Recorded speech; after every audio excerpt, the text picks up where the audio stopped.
Welcome back guys. আর্জেন্টিনার জন্য সেপ্টেম্বরে ওয়ার্ল্ড কাপ 2026 কোয়ালিফায়ারে দুটো ম্যাচ আছে, একটি চিলি এবং আরেকটি কলম্বিয়ার বিপক্ষে।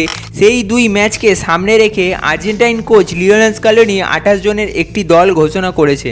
দলটিতে একদম স্পষ্টভাবে লিওনেল মেসি নেই ইনজুরির জন্য, ইন্টারন্যাশনাল রিটায়ারমেন্টের জন্য অ্যানহেল ডিমারিয়াও নেই। তবুও লিওনেল স্কালোনি পাওলো ডাইবালাকে ডাক দেননি, বরং নতুনদের ওপর ভরসা দেখিয়েছেন।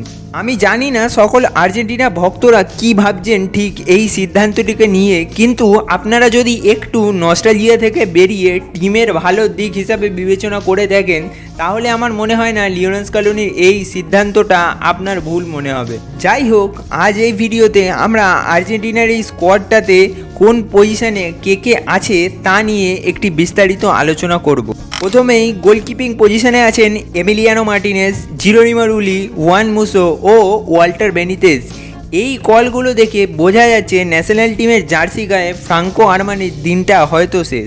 রাইট ব্যাক পজিশনে বরাবরের মতোই নাহুয়েল মোলিনা এবং গঞ্জালো মন্টিয়েল আছেন। এখনও এই পজিশনটা নিয়ে অনেক বেশি কিছু চিন্তা করার নেই স্কালোনির, কিন্তু আমি তবুও চাইব ওয়ার্ল্ড কাপ 2026 আসার আগে এই পজিশনে আরেকটা ইয়ং ব্যাকআপ খোঁজা। ডিফেন্ডার্স হিসাবে আছেন Cristian Romero, Lisandro Martinez, Nicolas Otamendi, Leonardo Balerdi ও জার্মান প্রাজেলা। এই পজিশনটায় লিওনেল স্কালোনি জার্মান প্রাজেলা এবং নিকোলাস ওটামেন্ডির বদলে দুটো ব্যাকআপ খোঁজা খুবই গুরুত্বপূর্ণ। তারা কেরিয়ারের প্রায় শেষ প্রান্তে দাঁড়িয়ে। ওটামেন্ডি 2026 অবধি মেবি কন্টিনিউ করলেও আমার মনে হয় না জার্মান প্রাজেলা জাতীয় দলের জার্সি গায়ে ওয়ার্ল্ড কাপ 2026 খেলবেন। লেফট ব্যাক পজিশনে মার্কোস আকুইনা নেই ইনজুরির জন্য। নিকোলাস টেলিয়ালফিকো আছেন। আকুইনার জায়গায় ডাক পেয়েছেন খুবই ট্যালেন্টেড এবং ভার্সেটাইল ভ্যালেন্তিন বার্কো। স্কালোনি যদি বার্কোকে ওয়ার্ল্ড কাপ 26-এর আগে ফার্স্ট টিমে ফিট করতে পারেন, তাহলে ওয়ার্ল্ড কাপে আর্জেন্টিনা অফেন্সিভলি আরও স্ট্রং হবে। বার্কো লেফট ব্যাক হলেও তিনি অনেক স্কিলফুল এবং অফেন্সিভলি অনেক ভালো। এবার চলে আসি মিডফিল্ডে। বরাবরের মতো Leandro Paredes, Guido Rodriguez, Alexis Mac Allister, Enzo Fernandez, Giovani Lo Celso, Rodrigo De Paul এবং আমাদের সকলের চাহিদার এজেকিয়েল মানে ইকি ফার্নান্ডেজ। আর্জেন্টিনার জন্য মিডফিল্ডই সবসময় একটা শক্তির জায়গা, আর সেইখানেই ইকি ফার্নান্ডেসের মতো ট্যালেন্ট এবং হাই পোটেন্সিয়াল যুক্ত একটা প্রোফাইল আরও অ্যাড করা, এটা সিম্পলি লিওনেল স্কালোনির একটা মাস্টার স্ট্রোক।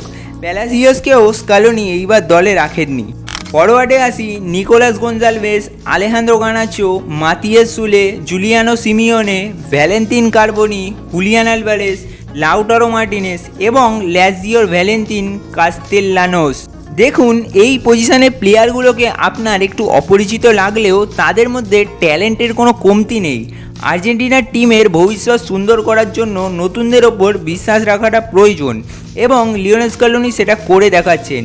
ডাইবালাকে না কল করা নিয়ে স্কালোনির সমালোচনা হলেও এটা আপনাকে মানতে হবে, পাওলো ডাইবালাও কেরিয়ারের শেষ প্রান্তে এসে দাঁড়িয়েছে। পাওলো ডাইবালা সৌদি ক্লাবে যাওয়ার রিউমার আমরা ভালোই শুনতে পাচ্ছি।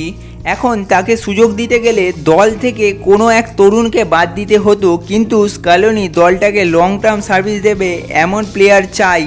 তাই আমার মনে হয় স্যার লিওনেল স্কালোনি সঠিক সিদ্ধান্ত নিয়েছেন।